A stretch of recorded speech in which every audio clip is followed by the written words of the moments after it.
Hello everyone, it is your fallen angel and I'm back with another video.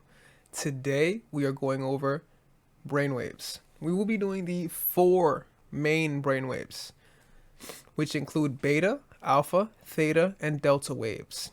Here as well we have a picture that includes gamma waves, but we won't be talking about gamma waves because that is more common and it's not something we will be covering right now.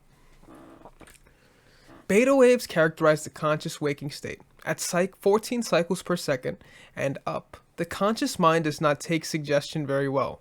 Reasoning, logic, thinking, and putting it into action, what it already knows, is mainly what the conscious mind does. Higher cycles of beta waves are used in rituals where a lot of active energy input is needed, as in revenge. A good example is in building a circle cone of power.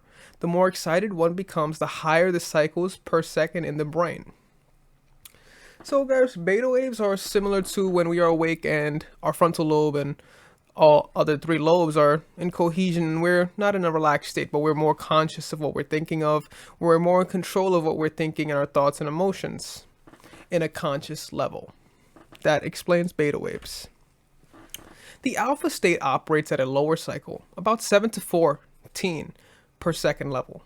This is the trance state when the body can no longer be felt and sounds may become painful. This is the meditation and sleep range. Deep meditation descends into the theta state.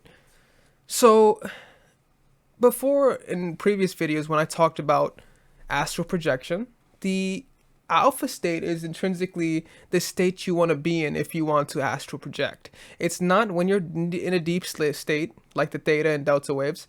It is prior to that state of sleep before you are in a REM-like sleep. It's a relaxed, light meditation, creative, super learning conscious. So in this state, you are basically in a relaxed state and the waves will follow in that same order.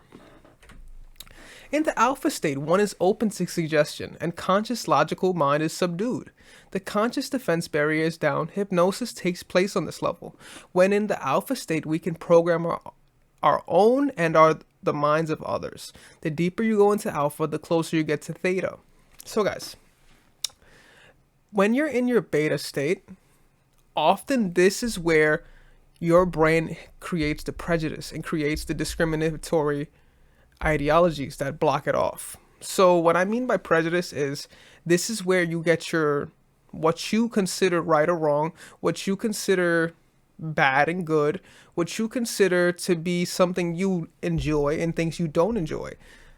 Your beta side of these waves are discriminatory. In your alpha state, you're in a much more accepting state of mind. This aligned with your chakras, this will allow for you to pick things up much quicker, learn things much quicker, and be accepting of other things. This is how you use hypnosis on yourself and hypnosis on other people, right? Because the closer you go into alpha state, you could get into the theta state, which is the deepest relaxation and meditation and problem solving state you could get in. It is the one step closer before you fully go into a sleep state where you basically are intrinsically. They say that sleep is the cause of death, and that is the truth, because that is true. We can influence others when they are asleep or in an alpha state. This is one reason most mages prefer to do their spell work at night when most people are asleep. So guys, when the mind is not in a beta state and it's in its alpha state or theta state, this is when it's most able to accept new ideas, to formulate new thought patterns. It's like almost like taking a psychedelic and creating new grooves in your brain, similar to something that Rick Strassman has said. It is the ability to create new thought patterns. Now, the reason why mages do this at night is because think of when you dream. Your dreams are much different from reality. And your dreams, the things you dream, seem almost outlandish at times because the dreams you have often have no correlation with what's actually going on in reality. It might be super outlandish, or maybe it might just be similar. But the thing is, it's not discriminatory. It could be variant. It's not controlled. In a beta state, everything is in a controlled setting because you have your own fear and you have your own discrimination going on. Therefore, mages know in order to use hypnosis at an effective point, it should be done when people are in their alpha state or towards a theta state. Talking to someone who is sleeping will act to program his or her mind. This can be done even at a distance with intense concentration, visualizing the individual and directing thoughts into his or her head. This may have to be repeated several times. The strength of your mind and aura will determine your success. Make sure the thoughts you place in his or her mind are commands, as in telling someone something you want them to do for you. Be calm, but firm, but persistent. It may take a while depending on the strength of your mind, but in time, results will manifest. So guys, when someone is in this state of mind, this is the most opportune time to get them to do your leisure, whatever it is you want them to do. Now, this is why when hypnotists, they usually wave it around very, very slowly, because they want to relax the brain. They want to get you in an alpha state where you're in a relaxed sense of mind. This is where you release discrimination, you release prejudices, you release certain thought patterns. You'll be more open, right? You're more open and accepting. This is how you use brainwaves to not only control someone, but also to manifest things in your sphere. Very crucial steps in hypnosis, self-hypnosis as well as hypnosis on others. Psychic experiences can happen in the alpha state. Both daydreaming and sleep dreaming occur while in this alpha state.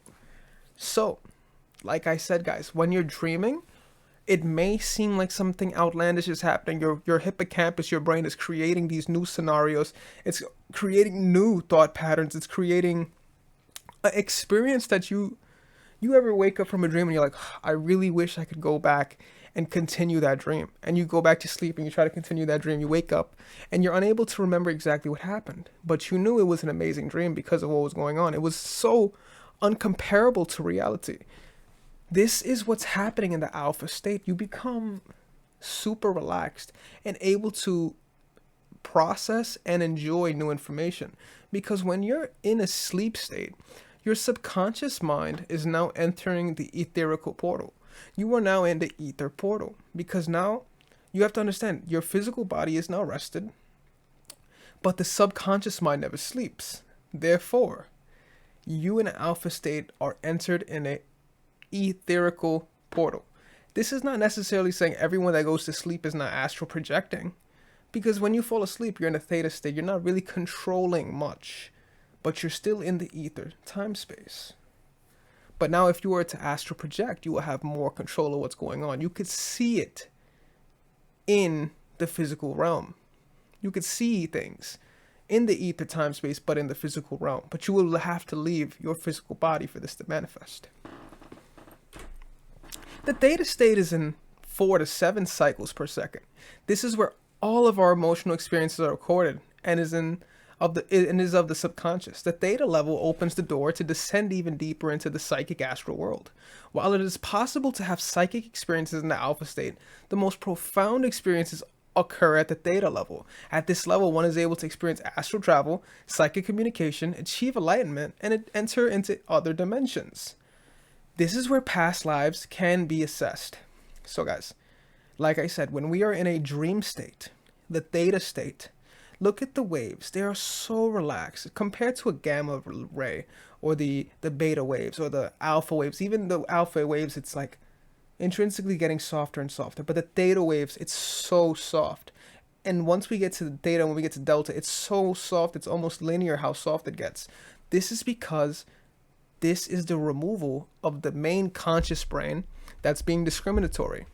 This is like what Rick Strassman said. It's creating new grooves within your brain. It's like skiing, and let's say your whole life you skied the same direction, but under these state of premises, you can ski in different grooves. You can go different waves.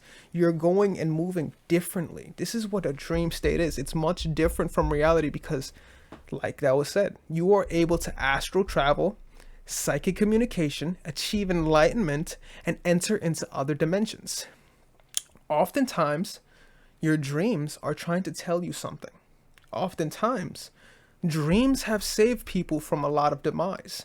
People who really intrinsically listen to their dreams have been saved from a lot of problems in their life, a lot of problems in this cosmos. Many kings have known to listen to their dreams because this saved them from persecution, execution, and things of that nature. This is intrinsically entering the astral plane. Okay, so this part of the theta state is how you enter the astral plane. But this is not just astral projection. This is you, when you're sleeping, you're in the astral plane, but it's happening naturally. Astral projection is a little more different because now you're in control of it, because you're still in the alpha state and you're awake while doing it. This, guys, is extremely, extremely fun, extremely, extremely powerful. And you understand how neutrinos are extremely intertwined into everything we do. It's passing right through light. Brainwave activity in the delta state ranges from 0 to 4 cycles per second. This is total unconsciousness, or known as coma. So in the delta state, guys, we're in basically deep unconsciousness. So the delta waves is deep sleep. When you're in a deep sleep, you're basically like in a coma state. It's not like any, you cannot basically exit as easily as you probably could in a alpha state when you're astral projecting. When you're in an alpha state, you're astral projecting, you can stop at any time, right? Once you're done using your third eye to project, you can stop at any time you want. You could just exit. But most people don't want to exit because it's an immense feeling. Similar to when delta waves are talked about. When you're in this deep thought, your unconscious brain is now creating new thought patterns. It's creating new dreamlike patterns. This is the astral realm. It's total unconsciousness. It's almost like a coma, but you'll end up waking up. It's not like a coma. It's not like intrinsically you'll sleep forever. But it is almost like it when you're in a deep sleep. When in the alpha state, visualizing our desires as if they are real and actually happening will make them manifest in reality, especially if affirmations are included. In theory, it is said that the subconscious mind believes what it is told in the state to be true. Affirmations must be stated in the present tense. The subconscious mind does not know the word will, as it will be in the undefined future tense. Undefined future tense. Will never happens. Make sure the wording is exactly what you want and look at every aspect. Or something unexpected and fated could cause things to go wrong. Wording is important and must be planned carefully. One woman wished to win a contest. She repeatedly told herself she would be the best and went through the entire mental exercises. It turned out she was the best, but because of the biased judges, she lost the contest. Now, she didn't take into account certain nuance, so she ended up being the best. But she was not visualizing a happy face on the biased judges. She did not think, what is the nuance for this? You must think like a chess player, 3 to 5 steps ahead.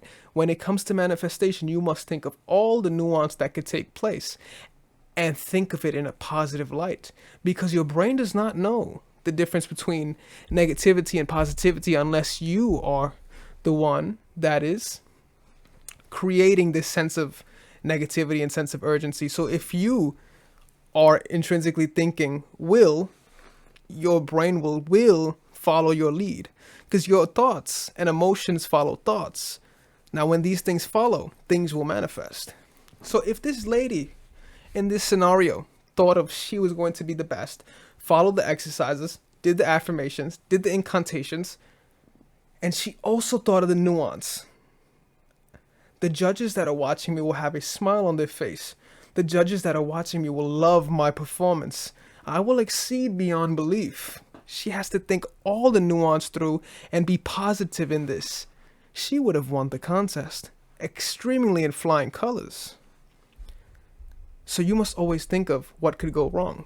But guys, we almost must understand also, Murphy's Law is always in play. If something could go wrong, it can go wrong.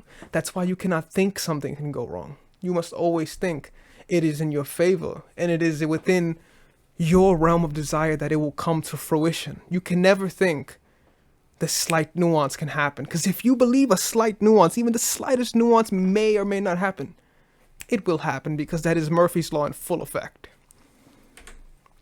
The more intense your visualizations, the stronger your mind thought output will be to the act in attracting what you desire. The brain is very beautiful because not only is it a logical complex, but it is also a creative hemisphere. This is why people are always in fear, because their brain is so powerful that they're creating fearful thoughts, fearful images, and fearful experiences within their brain. Now, if you are able to use this to your advantage and create the most positive outlook, you now control ether, because now your brain can't tell the difference between fear and what it's going to project into the reality. Think of your brain like a That's So Raven episode. The more you're thinking of what's going to happen, it will come to fruition because your emotions are following these thoughts. So you have to be very, very intense with your visualizations. You must think of them very, very vividly. You must think of them very, very clearly. And you must think of the nuance that comes with it too. And think of it in a perfect light. And it shall all come to fruition. Becoming proficient with descending into the alpha level is usually necessary before you can easily descend into theta at will. This can be achieved through self-hypnosis. So like I explained before, guys, in order to be proficient with descending into alpha level, you have to understand how you can use this relaxed state to your advantage. You have to meditate, guys. Power meditation is necessary in the alpha level, so you can understand how you could use this plane, and then you could enter the theta level at the subconscious level, and then this can all bring you to a self-hypnosis and bring your manifestations to a reality. This is why mages want to slow down time. They want to make you relax. This is why hypnotic people want to make sure you're slowing things down. They want to make sure you're doing things slowly so you can get in a trance of self-hypnosis. So guys, that is the brainwaves, the 4 main brainwaves explained. If you have any questions regarding any of these brainwaves and how they could help you manifest your realities or how you can use them to your advantage, please leave them in the comments. I'd love to read them. And otherwise, this is your fallen angel. Thank you for watching.